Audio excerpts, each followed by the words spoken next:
ইসলামে পুরুষরা 4টা-5টা কেন বিয়ে করে? তারা প্রথম স্ত্রীর কাছে অনুমতি নেয় না কেন?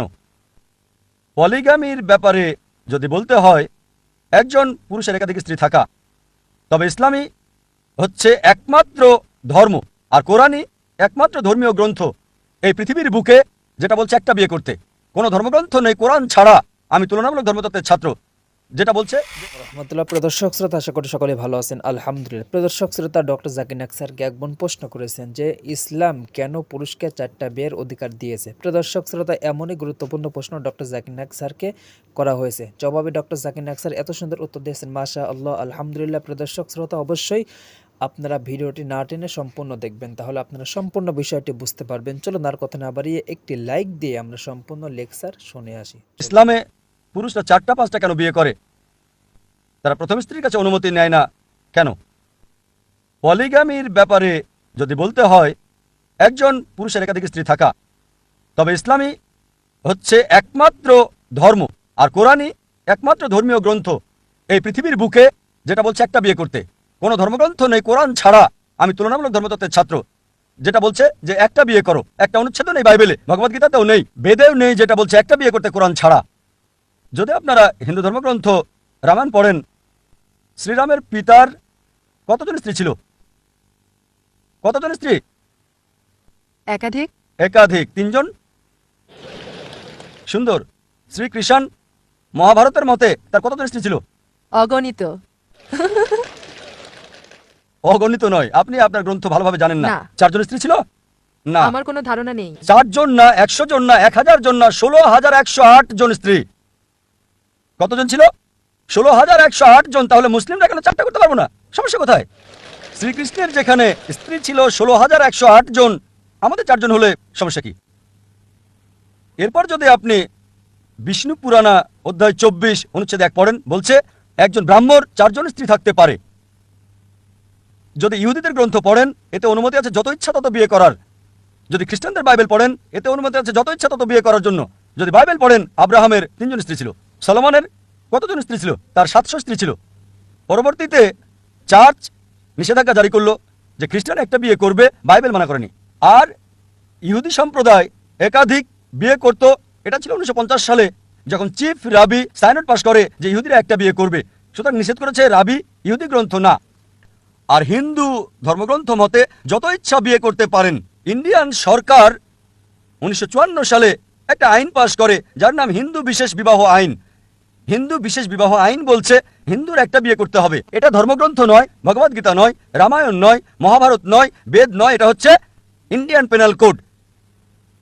ইন্ডিয়ান সরকার একটা আইন পাশ করেছে 1954 সালে যে হিন্দুদের একটা বিয়ে করতে হবে। কিন্তু ইসলামে নারীর অবস্থান নাম জরিপের হিসেব অনুযায়ী, যদি সরকারি পৃষ্ঠা 66-67 পড়েন, বলা হয়েছে মুসলিমরা বহুবিবাহ করে ভারতে কত পার্সেন্ট জানেন?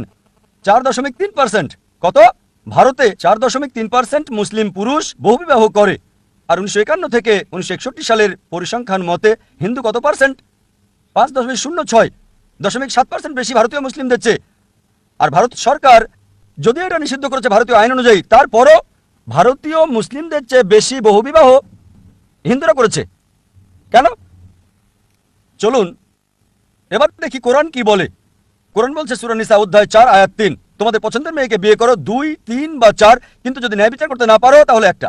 এই কথাটা যে একটা বিয়ে করো কেবল কোরআনে আছে, আর কোনো ধর্মগ্রন্থে নেই। বলা হয়েছে পছন্দের মেয়েকে বিয়ে করতে 2, 3 বা 4, কিন্তু ন্যায় বিচার করতে না পারলে একটা বিয়ে করো। আর কেউ যদি একের অধিক বিয়ে করতে চায়, কোরআনে দেওয়া একটা শর্ত হলো ন্যায় বিচার করা। যদি সমান আচরণ করতে না পারো, একটা বিয়ে করতে হবে। এখন কি কারণ, যুক্তিসঙ্গত কারণ একজন ভাবতে পারে কেন ইসলাম পুরুষকে একের অধিক বিবাহ নির্দিষ্ট করেছে? অনেক অমুসলিম মনে করে এটা ফরজ, বাধ্যতামূলক। মুসলিম পুরুষের জন্য একাধিক স্ত্রী থাকা ফরজ। এটা বাধ্যতামূলক নয়, অতিরিক্ত। এটা ফরজ না, এটা বাধ্যতামূলক নয়। আপনি কতজন মুসলিম পুরুষকে চেনেন যাদের একাধিক স্ত্রী আছে? বোন, আপনি কতজনকে চেনেন? কতজনকে আপনি চেনেন? অল্প কয়েক। কতজন? অল্প কয়েক। অল্প মানে 1, 2, 3 কয়জন? হ্যাঁ, কমপক্ষে 3 জন। প্রায় 3 জন। ধর্মেন্দ্রের কথা শুনেছেন? হ্যাঁ। তার কজন স্ত্রী ছিল? 2 জন। মুসলিম না অমুসলিম? অমুসলিম। অমুসলিম। আপনার সাবেক মুখ্যমন্ত্রী, ওনার নাম কি? জয়ললিতা। হ্যাঁ। হিন্দু না মুসলিম? হিন্দু না মুসলিম? হিন্দু। হিন্দু। সুন্দর। এরা বিখ্যাত ব্যক্তিত্ব। ঠিক আছে, ইন্ডিয়াতে কয়জন বিখ্যাত ব্যক্তিত্বকে আপনি চেনেন যাদের একের অধিক স্ত্রী? চেনেন এমন 3 জন হতে পারে, ঠিক? হ্যাঁ। হতে পারে তারা আপনার প্রতিবেশী, হতে পারে সহকর্মী। ইন্ডিয়াতে অনেক অমুসলিম আছে যাদের একাধিক স্ত্রী আছে, মুসলিমদের চেয়ে বেশি। চলুন এবার দেখি যুক্তিসঙ্গত কারণ কি, যুক্তি দিয়ে দেখি। স্বাভাবিক অবস্থায় যে কোনো ডাক্তারকে জিজ্ঞেস করলে সে বলবে পুরুষ এবং নারী জন্ম সমান অনুপাতে হয়, ছেলে এবং মেয়ের জন্ম সমান অনুপাতে। কিন্তু যে কোনো ডাক্তার, শিশু বিশেষজ্ঞ, শিশু চিকিৎসক আপনাকে বলবে নারী জাতি, কন্যা সন্তান ছেলে সন্তানের চেয়ে বেশি শক্তিশালী। এ কারণেই কন্যা শিশুর তুলনায় বেশি ছেলে শিশুর মৃত্যুর হার। সুতরাং ছোট সময় থেকেই কন্যা সন্তান ছেলে সন্তানের চেয়ে বেশি হয়। আর জীবনে চলার পথে অনেক মানুষ মারা যায় দুর্ঘটনায়, মদ্যপানের জন্য, যুদ্ধের কারণে। এক্ষেত্রে নারীদের চেয়ে পুরুষের মৃত্যুর হার বেশি। এখন যদি পৃথিবীর দিকে তাকান, দেখা যাবে পুরুষের তুলনায় নারীর সংখ্যা অনেক বেশি। তৃতীয় বিশ্বের কিছু দেশ আছে যেমন ইন্ডিয়া, যেখানে নারীদের তুলনায় পুরুষের জনসংখ্যা বেশি। আপনি কি জানেন কেন? কারণ হলো মেয়ে ভ্রূণ নষ্ট করা, কন্যা সন্তান হত্যা করা। একটা আর্টিকেল অনুযায়ী একটা প্রোগ্রাম বিবিসিতে দেখাতো, নামটা ছিল লেট হার ডাই, এই নামে প্রোগ্রামটা চলতো। একজন ব্রিটিশ রিপোর্টার এমিলি বেকানন ভারতে আসেন এবং বলেন প্রতি বছর ভারতে 10 লক্ষেরও বেশি ভ্রূণ নষ্ট করা হয় যখন জানা যায় এগুলো কন্যা সন্তান। তিনি আরো বলেন প্রতিদিন 3000-এরও বেশি, গুণ করে দেখেন 1 মিলিয়নের বেশি প্রতি বছর।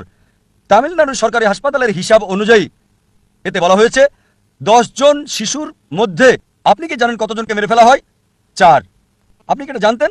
তামিলনাড়ু, আপনার এলাকা, আপনার প্রিয় এলাকা, সরকারি হিসেব মতে 10 জন জীবিত কন্যা সন্তানের সরকারি হাসপাতালে 4 জনকে মেরে ফেলা হয়। বিলবোর্ড লাগানো আছে রাজস্থানে, সেখানে লেখা আছে যে 500 রুপি খরচ করুন আর বাঁচান 5 লাখ রুপি। তাহলে এর মানে কি? 500 রুপি খরচ করুন, আল্ট্রাসোনোগ্রাফি করুন, অ্যামনিওসেন্টিসি করুন, কন্যা সন্তান চিহ্নিত করুন আর গর্ভপাত করুন, আর 5 লাখ রুপি বাঁচান। 5 লাখ রুপি। হয়তো লালন পালনের খরচ হবে 2 লাখ রুপি, বাকিটা দিতে হবে যৌতুক। যদি ইন্ডিয়াতে হীনচর্চা বন্ধ করেন, এই প্রিয় দেশে কন্যা সন্তান হত্যা করা বন্ধ করেন, ভ্রূণ নষ্ট করা বন্ধ করেন, তবে ইন্ডিয়াতেও পুরুষ জাতির তুলনায় নারী জাতির সংখ্যা বেশি হবে। পৃথিবীর দিকে তাকিয়ে দেখেন, যদি শুধু নিউ ইয়র্কে দেখেন, পুরুষের তুলনায় 10 লক্ষ মহিলা বেশি। কেবল ইউএসএতে 7.8 মিলিয়ন মহিলা বেশি। ইউকেতে পুরুষের তুলনায় 4 মিলিয়ন মহিলা বেশি। জার্মানিতে পুরুষের তুলনায় 5 মিলিয়ন মহিলা বেশি। রাশিয়াতে পুরুষের চেয়ে 9 মিলিয়ন নারী বেশি। আর ঈশ্বরই জানেন সারা পৃথিবীতে কত মিলিয়ন মহিলা পুরুষের তুলনায় বেশি হবে। বোন, ধরুন আমি আপনার চিন্তার সাথে একমত হলাম, বললেন এক পুরুষ এক নারী। বোন, যদি আমি একমত হই আপনার সাথে, এক পুরুষ এক নারী, আর ধরেন আমার বোন সে আমেরিকায় থাকে, বা আপনার বোন সে আমেরিকায় থাকে, আর ধরেন সবাই পূর্ণ হয়ে গেছে, এক পুরুষ এক নারী একেবারে পূর্ণ। তারপরও 7.4 মিলিয়ন নারী যারা জীবনসঙ্গী পাবে না, একজন পুরুষ একজন নারী।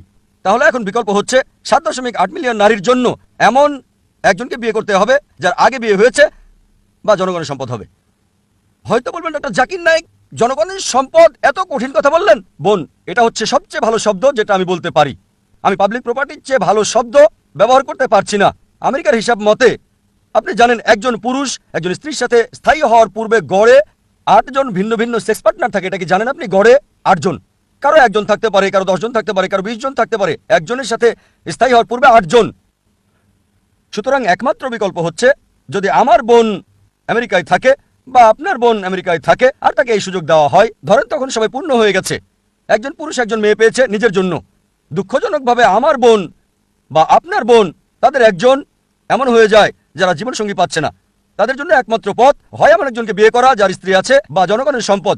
যে কোনো ভদ্র মহিলা প্রথমটাই বেছে নেবেন। বোন, আপনার বোনের জন্য কোনটা চাইবেন? এমন কাউকে বিয়ে করা যার বউ আছে বা জনগণের সম্পদ? আমার বোনের এখনো বিয়ের সময় হয় নাই।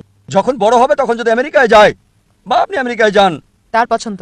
আপনি কোনটা চাইবেন একজন বড় বোন হিসেবে? আপনি চাইবেন জনগণের সম্পদ হোক বা স্ত্রী আছে এমন কাউকে বিয়ে করা এবং সমান অধিকার পাওয়া। ইসলামে যদি দ্বিতীয় স্ত্রী থাকে সমান অধিকার নিশ্চিত করতে হবে। আমেরিকাতে জনগণের সম্পদের কোনো মূল্য নেই, সে অপমানিত, অসম্মানিত। ইসলামে তার সমান অধিকার রয়েছে, সম্মান রয়েছে। ছোট বোনের জন্য কোনটা চাইবেন যখন সে বড় হবে? অনেক সময় সত্য কথা বলা অনেক কঠিন, ঠিক না বোন? বিশেষ করে এমন অনুষ্ঠানে দর্শকের সামনে। আচ্ছা ঠিক আছে, আমি আপনার উত্তর পেয়ে গেছি। Thank you. আপনার নীরবতায় বলে দিচ্ছে। এই কারণেই ইসলামে পুরুষকে একাধিক বিয়ে করার অনুমতি দেয়, নারীকে রক্ষা করার জন্য, তাকে ছোট করার জন্য না। আপনার এই প্রশ্নে যে এটা কি বাধ্যতামূলক স্বামী স্ত্রীর কাছে অনুমতি নেবে? বাধ্যতামূলক না, কারণ যদি সে রক্ষা করতে চায়, যদি অন্য কোনো মহিলাকে রক্ষা করতে চায়, বোন আমি মানছি যে স্বাভাবিক অবস্থায় কোনো মহিলা চাইবে না তার স্বামীকে অন্য কোনো মহিলার সাথে শেয়ার করতে, এটা আমরা মানি, এটা মানুষের স্বভাব। কিন্তু সেই মহিলা যদি ভালো মুসলিমা হয়, যদি ভালো মুসলিম নারী হয়, সে কি করবে? বড় ক্ষতি ঠেকাতে গিয়ে ছোট ক্ষতি মেনে নেবে। সে বলবে, জানি স্বামী শেয়ার করা আমার জন্য ক্ষতি, কিন্তু আমি বরং ছোট ক্ষতি মেনে নেব আমার বোনকে জনগণের সম্পদ হওয়া থেকে রক্ষা করার জন্য। সে একজন ভালো মানুষ, সুতরাং অবশ্যই সে তার স্বামীকে অনুমতি দেবে দ্বিতীয় বিয়ে করার জন্য, যদি সে ভালো মুসলিমা হয়। অনুমতি নেওয়াটা ফরজ না, তবে নিলে ভালো। কমপক্ষে জানানোটা জরুরি, যাতে করে সে দুই স্ত্রীর সাথে ন্যায় বিচার করতে পারে। প্রিয় দর্শক শ্রোতা, আপনারা সম্পূর্ণ লেকচার শুনলেন। অবশ্যই আপনারা বুঝতে পারছেন যে আজকে কতটা গুরুত্বপূর্ণ লেকচার ছিল। আর এখান থেকে আপনারা কি জানতে পারলেন, কি বুঝলেন, অবশ্যই কমেন্ট বক্সে জানিয়ে দিবেন। সবাই ভালো থাকবেন, সুস্থ থাকবেন। আসসালামু আলাইকুম ওয়া রাহমাতুল্লাহ।